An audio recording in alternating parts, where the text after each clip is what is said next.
China में motorcycle band है क्या? नहीं, झूठ बोल रहा है। दुनिया के सबसे ज्यादा आबादी वाले देश में मोटरसाइकिल बैन कैसे हो सकती है? क्या वहां लोग इतने ज्यादा हो गए कि मोटरसाइकिल चलाने की जगह ही नहीं बची? आइए जानते हैं आज की इस डिफरेंट सी पेशकश में।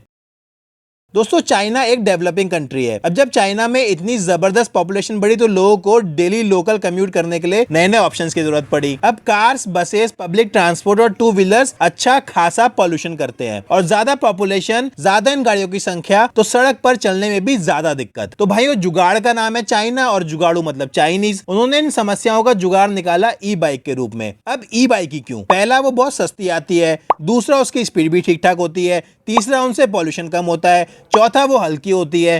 पांचवा, वो साइज में बहुत बड़ी नहीं होती है और ज्यादा भीड़ में फुरफुर निकल जाती है। तो भाइयों, इतनी सारी एडवांटेजेस की वजह से ई बाइक दबाकर बिकना शुरू हो गई। अब उत्पन्न हुई एक और नई समस्या। वहां आबादी इतनी ज्यादा थी कि ई बाइक की पॉपुलेशन ही बढ़ने लगी। लेफ्ट में, राइट में, साइड वॉक पर, पैदल चलने वालों के रास्तों पर हर जगह ई बाइक का कब्जा हो गया। अब इस परेशानी का एक कारण और था कि ई बाइक साइकिल वाले रेगुलेशन पर चलती थी। मतलब राइडर को कोई लाइसेंस की जरूरत नहीं थी, कोई ट्रेनिंग की जरूरत नहीं थी, कोई इंश्योरेंस की जरूरत नहीं थी, हेलमेट नहीं पहनना था। ई बाइक खरीदो, चार्ज करते रहो और चलाते रहो। अब भाई, जहां रूल्स और रेगुलेशन नहीं होते, डंडा नहीं होता, कंट्रोल नहीं होता, वहां होती है अराजकता, अव्यवस्था, उथल पुथल। जब रिसर्च हुई तो पता चला कि चाइना में 44% ई बाइकर्स गलत डायरेक्शन में गाड़ियां चलाते थे। 56% राइडर्स को स्टॉप साइन और ट्रैफिक सिग्नल से कोई मतलब नहीं था। अब भैया, पॉपुलेशन इतनी ज्यादा थी कि पुलिस भी क्या करे। इतना ज्यादा बुरा हाल हो गया कि ई बाइक चलाने वाले सबसे ज्यादा एक्सीडेंट का कारण बनने लगे। अच्छा, अब एक बाइक पर एक बंदा है, दो बंदे बैठे तो ठीक है। कई बार देखा गया कि भाई पूरी पूरी फैमिली एक ई बाइक के ऊपर बैठकर जा रही है। इसके साथ एक दूसरी समस्या ये भी थी कि उस समय बाइक चलती थी लीड एसिड बैटरी से,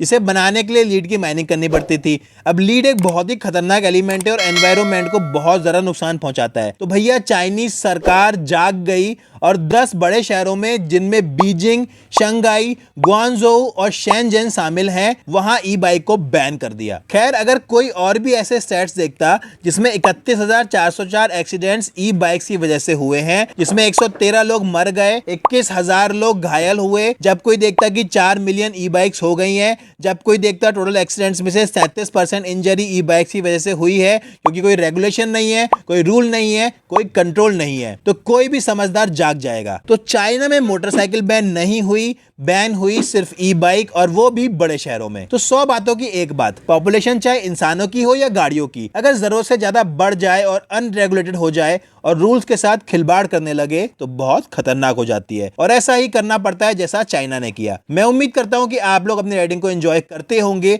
मगर उससे पहले अपनी फैमिली और दूसरों की फैमिली की सेफ्टी का भी ध्यान रखते होंगे। I wish you a fun and safe riding. और आज के इस वीडियो को मैं यहीं पर इसी मैसेज के साथ खत्म करता हूं। आपको वीडियो कैसा लगा मुझे नीचे कमेंट में बताइएगा, और वीडियो पसंद आने पर लाइक कीजिए, दोस्तों के साथ शेयर कीजिए, और ऐसे जबरदस्त वीडियोस को देखने के लिए चैनल को सब्सक्राइब कीजिए and make sure to press the bell icon. मैं आपका राइडर दोस्त आशीष आज आपसे विदा लेता हूं एक और नई वीडियो में बहुत जल्द मिलने के लिए। तब तक के लिए नमस्कार।